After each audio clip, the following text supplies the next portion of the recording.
Bendito Señor, nos reunimos en esta hora.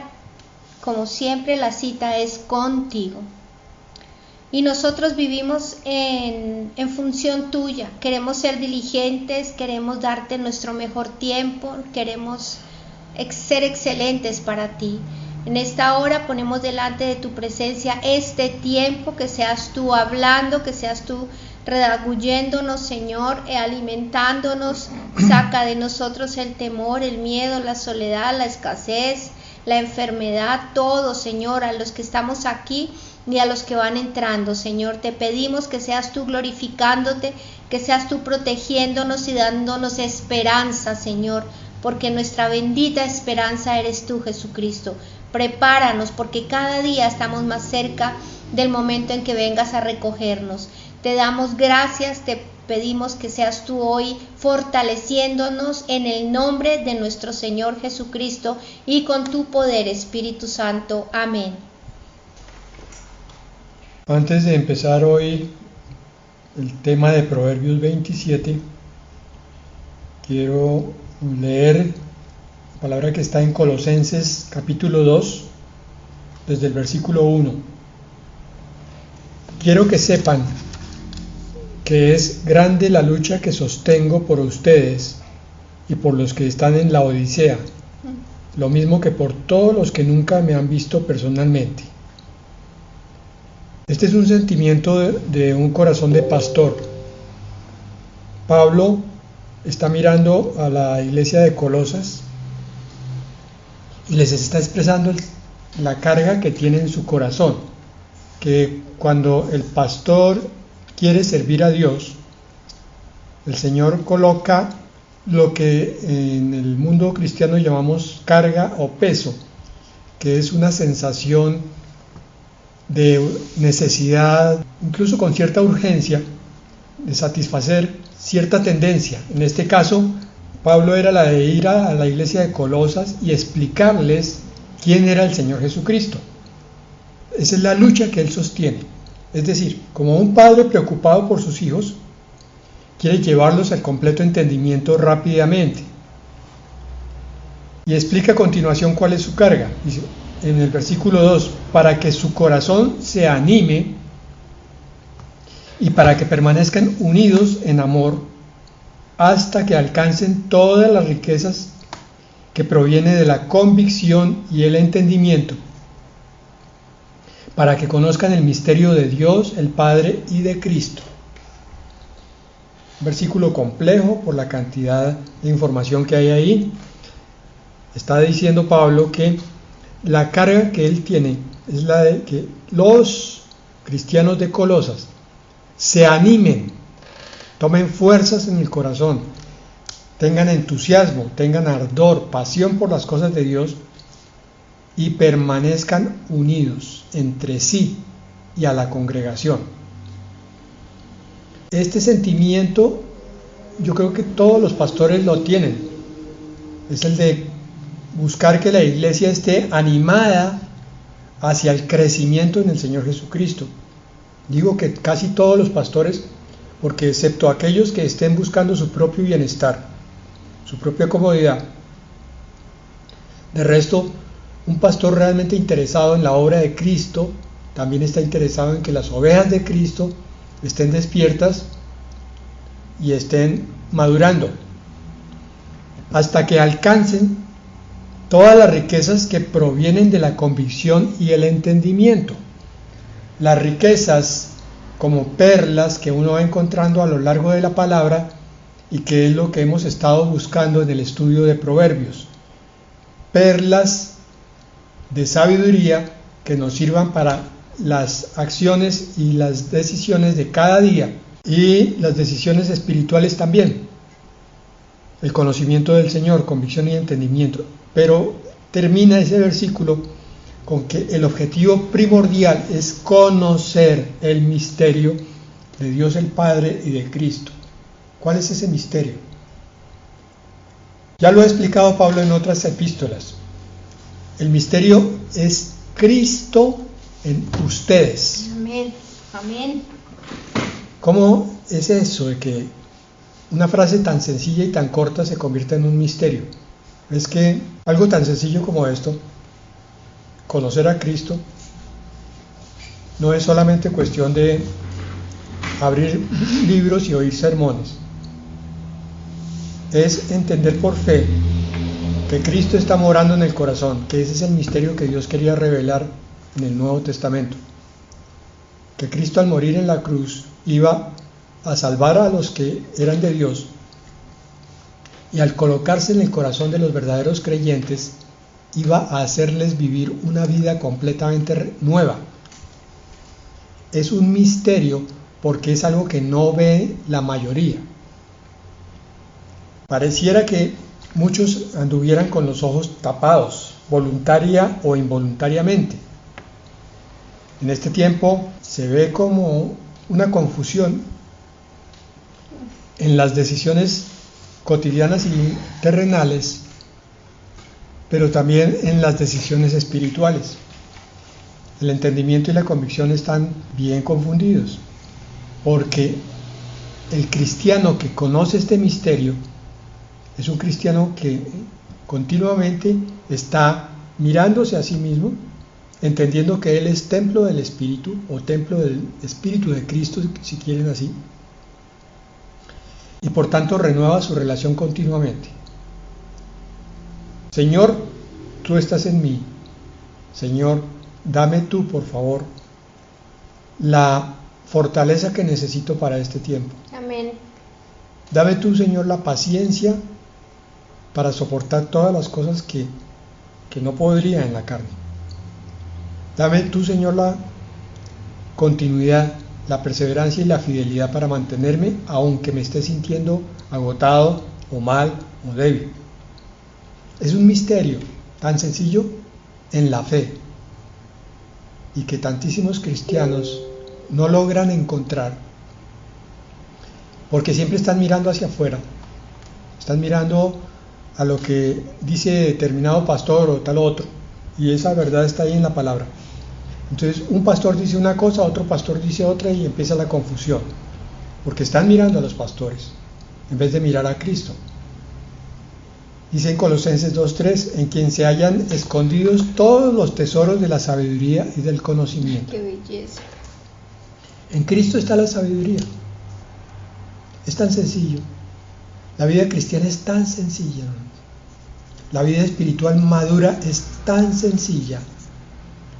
Para por lo menos arrancar, puede que en las vivencias en sí haya dificultades, puede que vengan cargas, pero en el entendimiento de esta verdad que nos dice aquí esta palabra, es donde está la victoria. Aquí es donde se descubre cuál es el cristiano entendido y cuál no. El cristiano entendido sabe que Cristo va con él para todas partes y que solamente tiene que hablarle y llevarle las cargas y esperar en la fuerza de Cristo. En 2:6 dice, por tanto, vivan en el Señor Jesucristo de la manera que lo recibieron. Así como lo recibieron, así tienen que andar en Él. ¿Y cómo es eso? Simplemente por fe.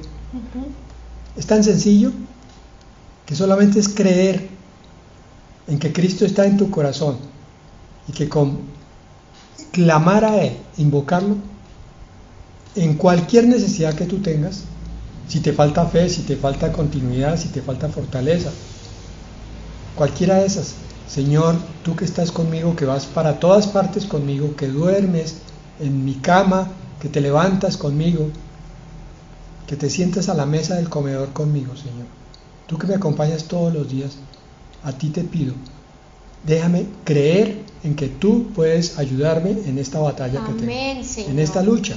Amén. Ahora en este tiempo, en esta hora que vamos a ver perlas de Proverbios 27, que no sea una rutina más, porque es que ya llegó el miércoles y el miércoles toca conectarse por obligación, sino que yo quiero, Señor, descubrir las perlas de sabiduría que hay en esa palabra. Amén. Quiero emocionarme, Señor, con lo que tú me vas a revelar. Quiero entender que hay otra forma de vivir mucho más rica que la que yo he tenido hasta el momento, que tengo que confesar que es pobre, una vida espiritual pobre, porque no ha encontrado todavía muchas cosas. Y 2:7 termina diciendo, arraigados y sobreedificados en Él, confirmados en la fe y rebosantes de acciones de gracias, que es como fueron enseñados. Dice 4 cosas. Arraigados, o sea, enraizados, profundamente clavadas las convicciones en la persona de Cristo. Ahí dice que en Él, no es en la iglesia o congregación, no es en otra cosa distinta en el pastor, es en Cristo. Cuando las raíces están firmes, entonces se sobreedifica, quiere decir que se pasa del primer piso al segundo, al tercero, y cada día se está construyendo. Más virtud, más paciencia, más fe, más sabiduría, más entendimiento, amén, más amor. Eso es sobreedificar. Pero confirmados en la fe. Mira que todo gira alrededor de simplemente creer. Es tan sencillo también este misterio de la fe que el Señor le dijo al padre de un endemoniado: todo le es posible a aquel que cree. La enseñanza opuesta es igualmente válida. Nada le es posible a aquel que duda. Al que vive cuestionando la palabra, nunca va a ver las maravillas de la vida espiritual cristiana. Y rebosantes de acciones de gracias. Para yo dar gracias, tengo que estar convencido del Dios en el que creo y de vez en cuando haberlo visto obrando. En la medida que yo lo vea obrar más fácilmente me queda darle gracias. Y entre más gracias le dé, más lo voy a ver obrando en mi vida. Así es. De ahí sale otra enseñanza opuesta, que es que muchos creyentes no ven a Dios en sus vidas porque no le dan gracias por nada, ni siquiera por el alimento diario. Entonces, el Señor no se manifiesta. La introducción era para lo que estábamos hablando, de que íbamos a ver perlas de fe, porque este capítulo 27 no se dejó organizar en temas como el anterior. Proverbios 27:1. No te ufanes del día de mañana, porque nunca sabes lo que el mañana traerá. Así es. En el mundo hay un dicho: no dejes para mañana lo que puedas hacer hoy. ¿Cuántas cosas dejamos para el día siguiente que pudiéramos haber hecho hoy? Voy a leer la palabra, pero espera un momentico que tengo otra cosa que hacer que es urgente, y lo postergo, y llega la noche y me doy cuenta que no estudié la palabra, y al día siguiente vuelvo y hago la misma. Dice aquí este versículo entre líneas lo siguiente: no creas que mañana no podría pasar algo grave. Volvámoslo a leer. No te ufanes del día de mañana, porque nunca sabes lo que el mañana traerá. Puede que traiga bendiciones, pero puede que traiga una noticia fuerte. ¿Estás preparado en fortaleza, en paciencia, en sabiduría, en contentamiento? Santiago 4:17 es un versículo que deberíamos grabarnos para mirarlo continuamente. El que sabe hacer lo bueno y no lo hace, comete pecado.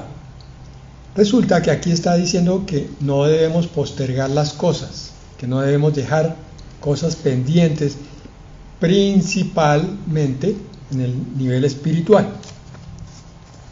Hermano, nunca dejes el orar para mañana. Nunca dejes el buscar la presencia de Dios para cuando te sientas bien.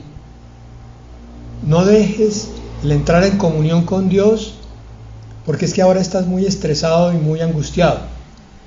Entonces lo vas a hacer después, cuando te hayas tranquilizado. No, es ahora. El tiempo es ahora. El momento de crecer es ahora.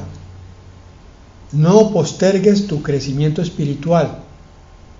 Me he cansado de repetirlo, diciendo que el crecimiento espiritual es una cuestión netamente individual. Es el pleno ejercicio de la libertad que Dios nos dio. Cada cual crece en la medida que lo decide, que quiere, que toma ese propósito para su vida. El perezoso pues no va a crecer. El indolente, el desinteresado tampoco va a crecer. Pero aquel que dice, no importa cómo me sienta, quiero buscar en la palabra y quiero que el Señor me revele, por eso oro, Señor, para que tú me saques de ese estancamiento, de esa frialdad, me muestres cuán maravillosa es tu palabra, Señor. Ahora voy a leer para ti. Va a descubrir que empieza a hacer lo bueno y el Señor le trae más bendición. Y que entre más se esfuerce por hacer lo que a Dios le agrada, no lo que a Él le agrada, la bendición llega multiplicada. Porque se da cuenta que cuando se dio gusto a sí mismo, pero no agradó a Dios, entonces la bendición empezó a desaparecer. Lucas 12:19, ya lo habíamos visto en estos días, hasta el 21, es una parábola donde el Señor nos muestra la importancia de valorar el día de hoy. Y me diré a mí mismo, ya puede descansar mi alma, pues ahora tengo guardados muchos bienes para muchos años. Ahora pues, a comer, a beber y a disfrutar. Decimos eso con demasiada frecuencia en cuanto al cuerpo, a la carne. El problema es con el espíritu que viene a continuación. Versículo 20, pero Dios le dijo, necio, esta noche vienen a quitarte la vida. ¿Y para quién será lo que has guardado? Necio, el Señor Jesucristo está por venir por la iglesia. ¿Y qué vas a hacer con todos tus afanes? Es hora de trabajar por el alma. 21, versículo 21. Esto le sucede a quien acumula riquezas para sí mismo, pero no es rico para con Dios. Riquezas terrenales, carnales, emocionales. No solamente plata, sino deleites, gustos, permisos. Esas cosas que nos damos para no crecer.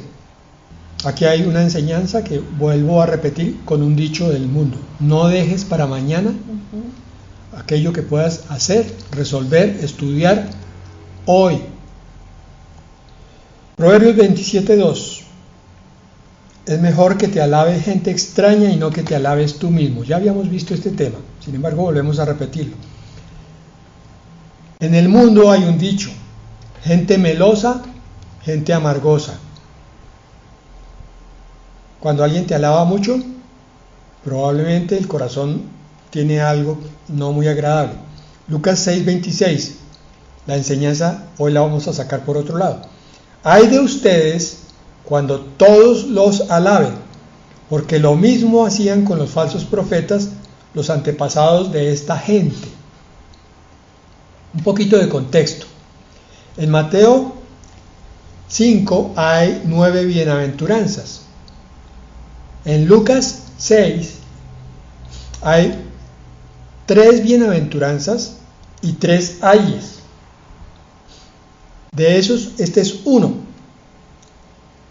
En vez de ser perseguidos por causa de la justicia y ahí heredar el reino de los cielos, hay una exhortación para los pastores, para los ministros de Dios, en general para cualquier hijo del reino. No busquen la alabanza de la gente, hagan las cosas solamente para agradar a su Dios y no a los hombres. Ahora, que agraden a los hombres está bien, pero que ellos empiecen a alabarlos y ustedes empiecen a alimentarse de esa alabanza, es ahí donde se empieza a apartar la brújula del norte que es Dios. Porque empiezan ustedes a caer en una egolatría que los va a apartar del verdadero culto a su Dios. Ay de ustedes cuando todos los alaben. Esto es una exhortación que me ha servido muchísimo. Desde el principio, la primera vez que la leí, porque entendí que yo no tenía por qué ser un pastor buscador de fama, ni de reconocimiento, ni de multitudes si Dios no las quería. Sin embargo, me he visto rodeado continuamente de comentarios negativos, peyorativos y de toda clase donde los pastores son muy reconocidos y alabados. Seguramente que hay algunos de ellos que son verdaderos siervos de Dios, nadie dice que no, pero seguramente que también hay otros de estos pastores muy famosos que empiezan a llenarse de mucho orgullo, que caen dentro de esto. Hay de ustedes cuando todos los alaben. Proverbios 27:14 está relacionado con este. Dice, bendecir al amigo a gritos y de madrugada es lo mismo que lanzarle una maldición. Este es un versículo bastante extraño. Nos está diciendo tan sencillo como esto. Aún la bendición no debe darse a destiempo. O sea, si yo quiero bendecir a alguien, espiritual o materialmente, tengo que saber cuándo llego. Porque, como lo dice este versículo, si llego gritando y de madrugada, pues voy a perturbar el sueño del hermano. Seguramente está reposando y no se va a levantar de muy buena gana con mi escándalo y que yo le diga, mire, aquí le traigo esta bendición. Probablemente sí sonreirá, pero habrá un sabor así como medio amargoso también en esa bendición. Un contraste muy fuerte. Cuando tengamos algo en el corazón para ser generosos, una carga para ser generosos, sepamos que hay momentos para abrazar y momentos para apartarse, momentos para bendecir y momentos para callar. Proverbios 27:5. Es mejor la reprensión franca que el amor disimulado. Y el 6. Son más confiables las heridas del que ama que los falsos besos del que te aborrece. Esta vez el Señor me iluminó con algunos dichos del mundo. Entonces aquí hay otro.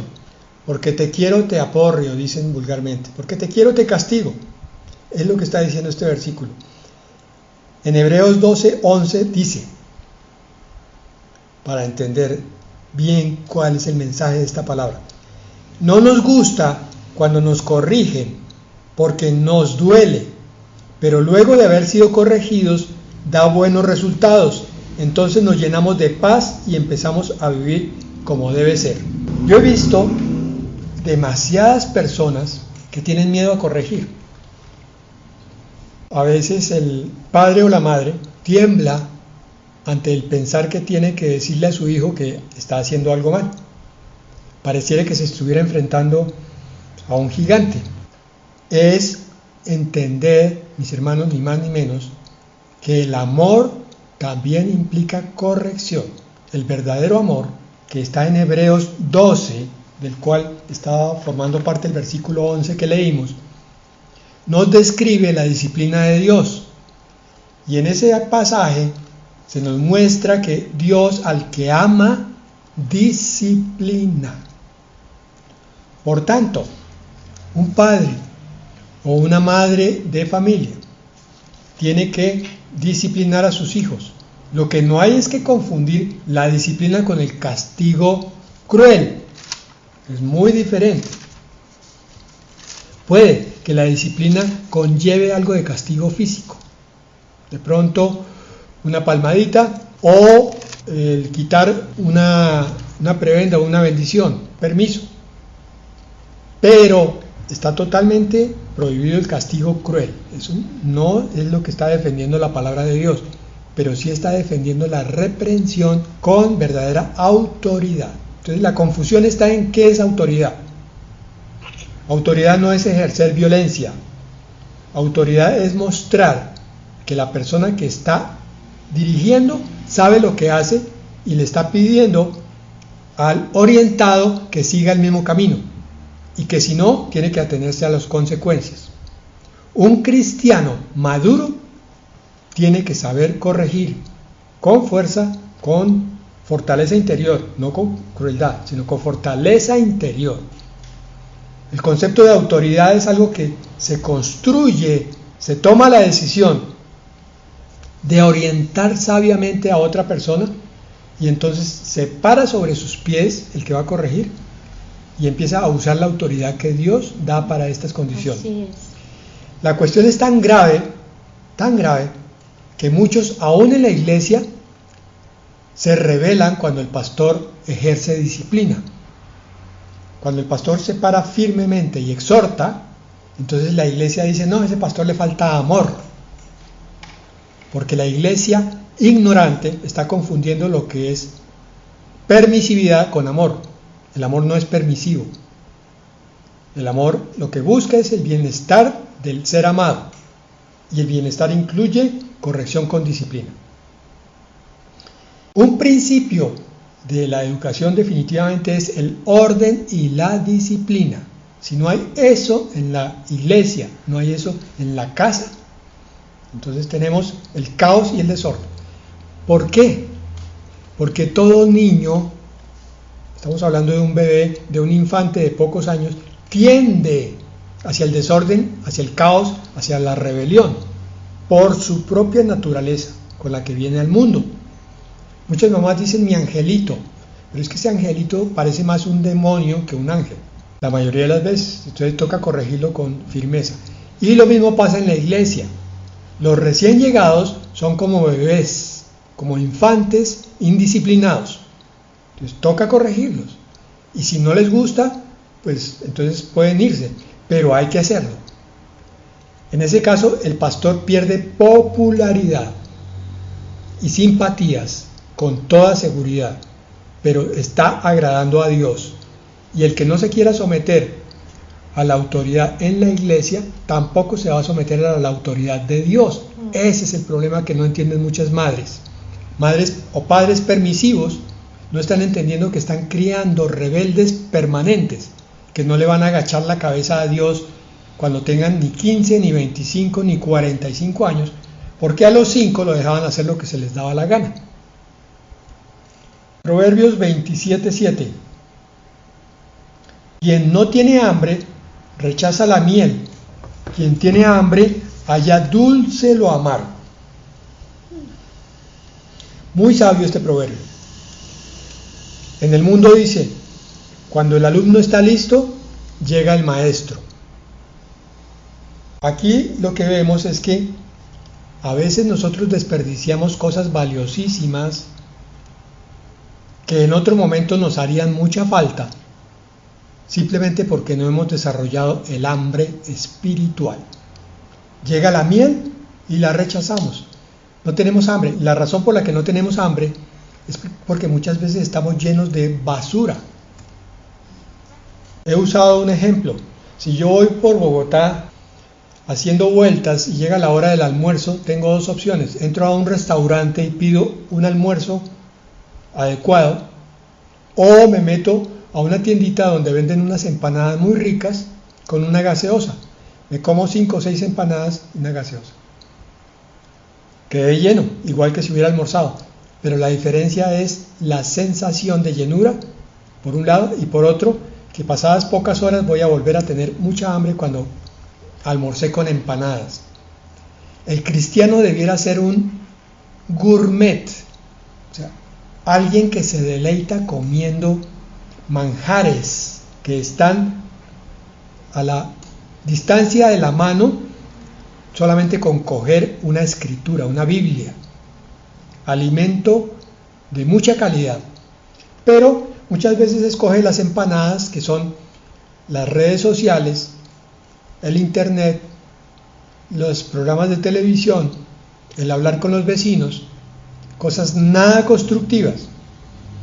Y lo que no se da cuenta es que eso lo está bajando en el espíritu y le está quitando el hambre de la palabra de Dios. Pastor, pero es que no puedo, es que yo cojo la Biblia y no. Hermano, pregúntese. Una posibilidad es que no pueda leer bien, entonces consígalo en audio. O oiga predicaciones de pastores que hablen mucha palabra. Bueno, buscó una alternativa. Pero no leerla por pereza espiritual, eso es otra cosa.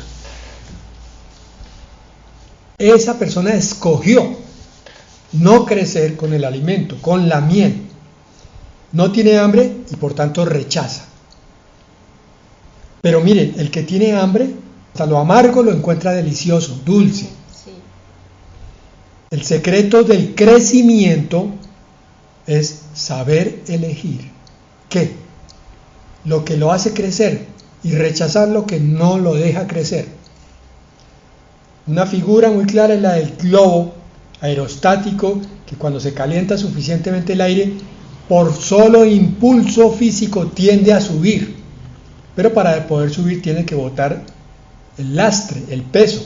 Esa es la vida del cristiano, deshacerse del lastre, de las cosas que no le sirven para poder subir, y cuando esté arriba en ese globo va a poder ver todo con mucha más perspectiva, claridad y alcance. Cuando estamos aquí en la tierra, parados sobre el suelo, no podemos ver las cosas más allá de 2-3 metros, más si hay obstáculos. Pero en un globo aerostático se pueden ver kilómetros y kilómetros. Espiritualmente ocurre exactamente lo mismo. El cristiano que no puede ver las cosas desde lo alto, se estrella con todo, no puede entender cómo es que se solucionan los problemas. Pero el espiritual tiene un alcance, un discernimiento. Por eso Mateo 7:8 nos enseñaba que todo aquel que pide, recibe. Amén. El que busca, encuentra. Y el que llama, se le abre. Repito, empieza diciendo todo aquel. No está diciendo algunos que busquen. Esos que tienen una inteligencia especial. Esos que manejan al derecho y al revés los libros. No, aquí está diciendo todo cristiano que pide, recibe, todo. El que busca, cualquier cristiano, desde el más recién llegado hasta el más antiguo, encuentra. Y el que llama a su Señor, Él le abre las puertas, siempre. No hay disculpa.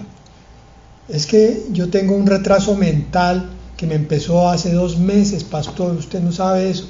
No, hermano, qué pena, pero la Biblia no me habla de eso. La Biblia me habla de que cuando yo voy a donde el Señor, Él quita todos los montes que hay para que yo pueda acercarme a Él.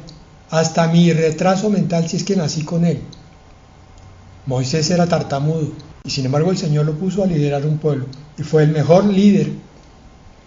Terminamos con Proverbios 27:12. El astuto ve el peligro y se pone a salvo, pero los ingenuos lo ven y no lo evitan. Uy, eso sí que está pasando hoy. Hoy tenemos continuas noticias de gente que se está enfermando porque está haciendo cosas alocadas. No importa cuántas veces se le advierta, se le muestren testimonios escritos de testigos presenciales, no, toman las peores decisiones. Como ingenuos, no ven el peligro, no lo evitan. Proverbios 14:15 dice: el simple todo lo cree, mas el avisado mira bien sus pasos. El avisado, el astuto, el sabio, el verdadero hijo de Dios, el maduro, tiene discernimiento. Ese es uno de los dones del Espíritu. Mira algo, lo clasifica y ya sabe si eso es bueno o malo. Hebreos 5:14 lo va a decir de otra manera, miren. El alimento sólido es para los que ya han alcanzado la madurez. El concepto de madurez no es mío. Es un concepto que está en la Biblia. Cristianos maduros y cristianos inmaduros. El cristiano maduro aprecia el alimento sólido, lo que veíamos arriba, la miel. Los que ya han alcanzado la madurez, para los que pueden discernir entre el bien y el mal. El maduro sabe lo que es bueno y lo que es malo. Estamos aterrados con mi esposa de ver que siervos del Señor de varios años, muchos años, están llegando a situaciones totalmente absurdas.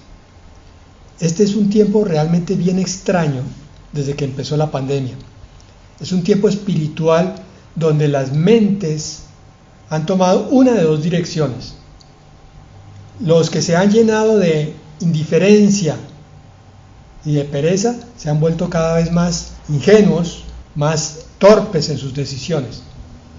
Pero aquellos que han entendido este tiempo, que han sabido que el Señor permitió la pandemia para crecer espiritualmente, para fortalecernos, sí.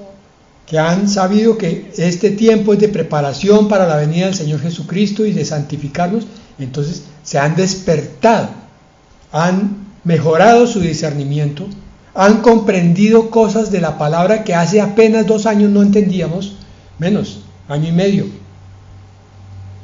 Estamos comprendiendo la palabra de una manera totalmente nueva. Hoy veíamos la profecía de Daniel, de la estatua de Nabucodonosor, y veíamos el por qué los pies de esa estatua son de metal y de barro, de hierro y de barro. Y eso no lo hubiéramos visto hace año y medio, porque estamos reinterpretando las profecías en la medida que las cosas están ocurriendo. Se entienden más claramente. Es real, repito, el alimento sólido es para los que ya han alcanzado la madurez, para los que pueden discernir entre el bien y el mal y han ejercitado su capacidad de tomar decisiones. Estoy leyendo la Reina Valera contemporánea y esa traducción está muy buena ahí en ese punto. No solo disciernen entre el bien y el mal, sino que han desarrollado esa capacidad para tomar decisiones. Esto nos explica por qué tantos siervos del Señor están cayendo en trampas. Sí. Y terminamos por hoy con la primera de Pedro 5:8, que tiene que ver con esto de saber decidir.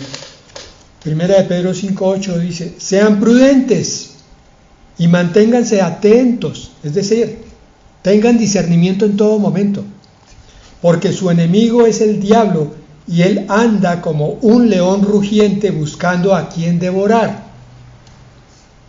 Lo estamos viendo. En este tiempo trae un espíritu de adormecimiento, un espíritu de, decía el pastor Omar Sáiz, de estupidez. Y es cierto, es muy duro, pero es cierto. Creyentes, lectores de la palabra, que pareciera que se les olvidara de un momento a otro todo lo que leyeron, todo lo que estudiaron. Yo creo que esos creyentes leyeron la palabra, pero no la pusieron en su corazón, ni la sembraron como buena semilla, sino la dejaron superficialmente ahí entre las piedras. Es la única explicación para, después de 5 años de vida cristiana, terminen de pronto en sectas, o de 10 años de vida cristiana, terminan en sectas, ¿sí? O apartándose completamente. Dice, mas el avisado mira bien sus pasos. Significa que cada día uno examina el camino. Dice, esta persona sí, esta persona no. No la voy a menospreciar, a despreciar, pero simplemente la voy a apartar de mi vida. No le voy a decir, usted es indeseable, no, ni mucho menos. Pero simplemente no la vuelvo a llamar, no la vuelvo a buscar. Estos libros que tengo en mi casa, que me llevan a malos pensamientos, los voy a quemar. Estos programas, no es que voy a botar el televisor, como vimos alguna época de fiebre donde los pastores decían, traigan sus televisores a la iglesia, porque son obra de Satanás. No, de eso no se trata. Se trata de que el creyente desarrolle su capacidad y entonces con su control remoto escoja qué canal le sirve para crecer y cuál no. Y los que no, simplemente no los mire, no los considere. Y dentro de toda esa varaunda de actividades, el creyente maduro dice, necesito mi alimento de hoy. Yo desayuno, almuerzo y como, y probablemente toma 11 y 9. Igualmente necesita la palabra de Dios. Estos 5 minutos son para buscar de Dios. Ahora, me aparto de todo y me meto con Dios todos los días. Por eso le leía yo la carga de Pablo por la iglesia de Colosas. Repito el versículo 1 del capítulo 2 de Colosenses. Quiero que sepan que es grande la lucha que sostengo por ustedes y por los que están en la Odisea, lo mismo que por todos los que nunca me han visto, para que su corazón se anime y para que permanezcan unidos en amor hasta que alcancen todas las riquezas que provienen de la convicción y el entendimiento. Amén. Para que conozcan el misterio de Dios el Padre y de Cristo. Pues bien, estas perlas que vemos en Proverbios son precisamente para eso, para que veamos que Dios está con nosotros y que puede caminar cada día recordándonos la palabra y haciéndonos tomar decisiones sanas y sabias. Vamos a orar. Papito Dios, gracias por tu palabra tan hermosa, gracias por estas perlas de sabiduría que nos das. Ayúdanos en este tiempo, Señor, te lo pedimos en el nombre de Jesús, que nos enseñes a tener discernimiento, a poner los pies sobre la tierra y entender Amén. Los tiempos que estamos viviendo. Amén, sí. Las cosas que están sucediendo hoy no sucedían ni siquiera hace 3 años, Señor. Tú nos advertiste hace 3 años que iban a venir cosas tremendas y empezaron a suceder, y lo que viene es aún peor. Ayúdanos a santificarnos. Este tiempo ha sido única y exclusivamente para que nos preparemos, porque cuando ya el cerco se vaya apretando, tú nos vas a sacar rápidamente y no estamos listos, Señor. Ayúdanos a dejar los afanes de la vida, los afanes de este mundo. Ayúdanos a vivir un día a la vez, buscándote a ti, pidiéndote a ti tu ayuda, tu oportuno socorro, viviendo en santidad. Hoy queremos poner nuestra vida en tus manos, la vida de nuestros hijos, de nuestros nietos. Te pedimos que haya sanidad, que haya salud, que haya restauración, que haya sanidad del corazón y sobre todo, Padre eterno, que ellos, todos nuestros hijos, familiares y hermanos en Cristo, miren hacia ti. Porque tu palabra lo dice, que cuando veamos que todas estas cosas comiencen a ocurrir, levantemos nuestros rostros porque nuestra redención está cerca. Permítenos mirarte a ti, no mirar las circunstancias y fortalecernos porque vienes pronto. Gracias, Señor Jesús. Amén. Amén.